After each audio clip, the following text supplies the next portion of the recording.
எல்லாருக்கும் வணக்கம்.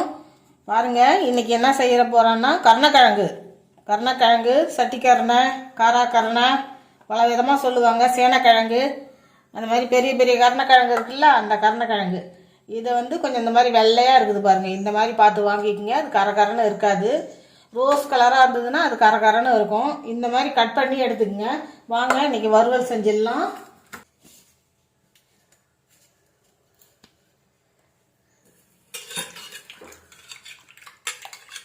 ஒரு நெல்லிக்காய் பெருசு புளி எடுத்து கரைச்சி இதில் ஊற்றிக்கிறேன். அது மாதிரி ஊற்றிங்க.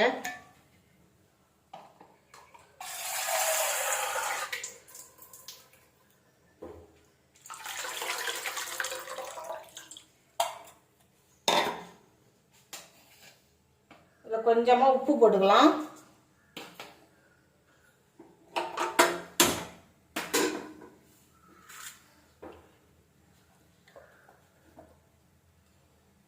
இந்த கருணக்கிழங்க அப்படியே வேக வச்சுக்கலாம்.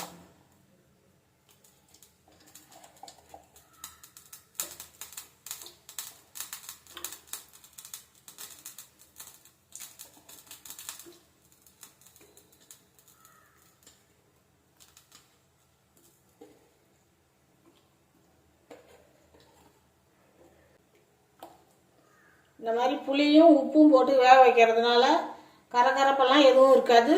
டேஸ்ட்டும் நல்லா இருக்கும். நீங்கள் இந்த மாதிரி செஞ்சு பாருங்கள். வேகட்டும். பாருங்கள், ஒரு அரை வேக்காடு வெந்தால் போதும். ரொம்ப வேக வேணாம். அது பாருங்கள், அப்படி குத்துனா அப்படி இறங்கினா போதும். எடுத்துடலாம். இதை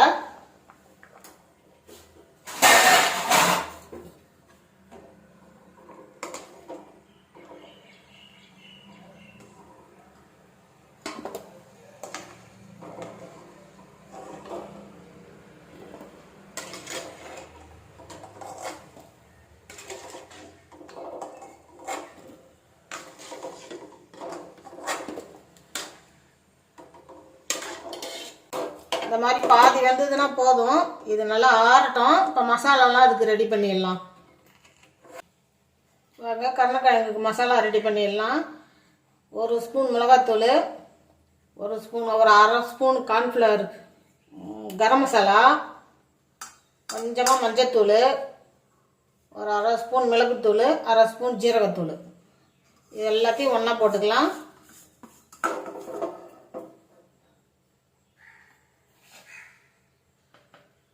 ஏற்கனவே கிழங்குல உப்பு போட்டிருக்கோம். உப்பு கொஞ்சம் கம்மியாகவே போட்டுக்குவோம். கொஞ்சமாக கார்ன்ஃப்ளவர்,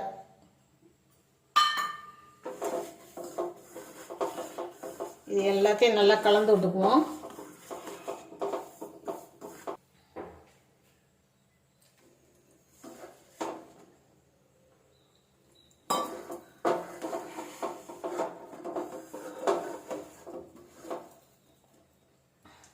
கொஞ்சமாக தண்ணி தெளித்து இப்படி கலந்துக்கலாம்.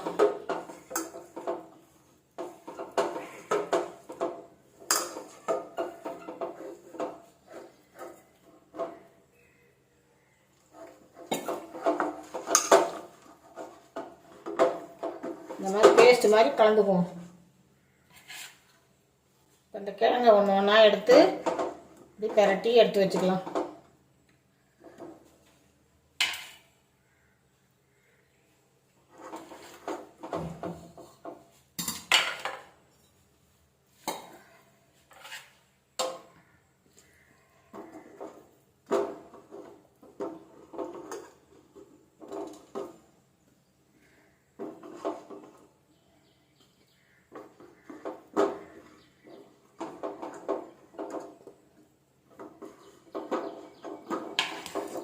எல்லா கிழங்கையும் இதே மாதிரி பெரட்டி எடுத்து வச்சுட்டு காட்டுறேன். பாருங்கள், இப்போ எல்லா கருணக்கிழங்கையும் பெரட்டி எடுத்துகிட்டு வந்துட்டேன். இது இப்போ தோசைக்கல்ல வச்சு வறுத்துடலாம்.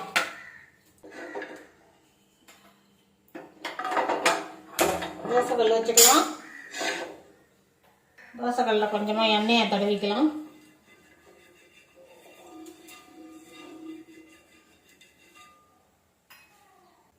இப்போ மசாலா போட்டு எடுத்து வச்சுருக்கிற கருணக்கிழங்க ஒன்று ஒன்றா எடுத்து தோசைக்கல்லில் வச்சிடலாம்.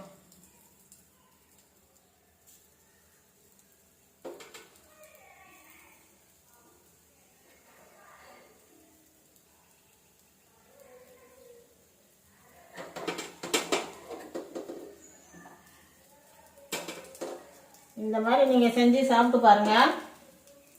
இது சாம்பார் சாதம், தயிர் சாதம், ரசம் சாதம் எல்லாத்துக்கும் சூப்பராக இருக்கும்.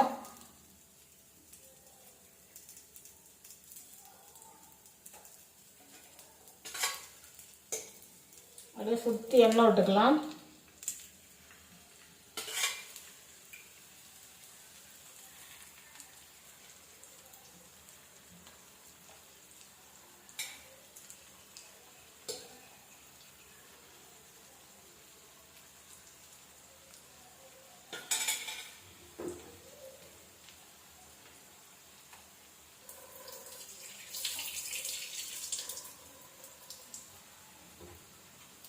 அடுப்பு அப்படியே மீடியம் ஃப்ளேம்லேயே வச்சுக்கோங்க. ரொம்ப தீ வைக்காதீங்க, கரிஞ்சு போயிடும்.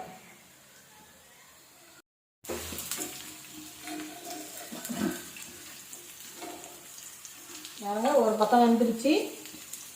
திருப்பி விட்டுக்கலாம்.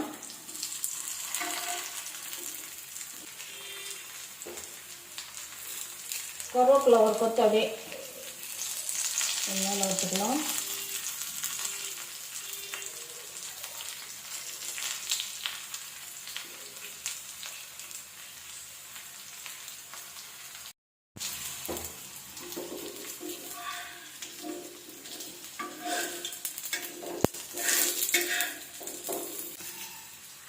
பாருங்க, சூப்பராக மொறுமொறுன்னு சேனக்கிழங்கு வறுவல் ரெடி ஆகிடுச்சு.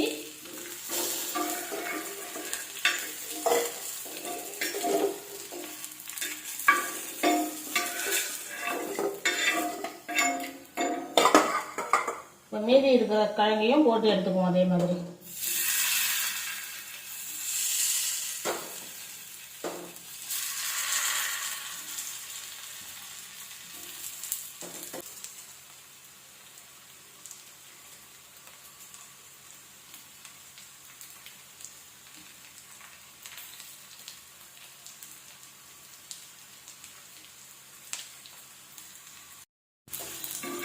பாருங்க, எல்லா கருணக்கிழங்கும் மொறுமொறுன்னு வறுத்து எடுத்தாச்சு.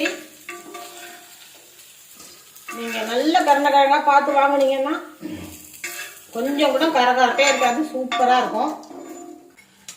சூப்பராக எல்லா கருணக்கிழங்கும் வறுத்து எடுத்துகிட்டு வந்துட்டேன். இதே மாதிரி நீங்களும் செஞ்சு சாப்பிட்டு பாருங்கள். சாப்பிட்டு பார்த்துட்டு எப்படி இருந்துச்சுன்னு எனக்கு கமெண்டில் சொல்லுங்கள்.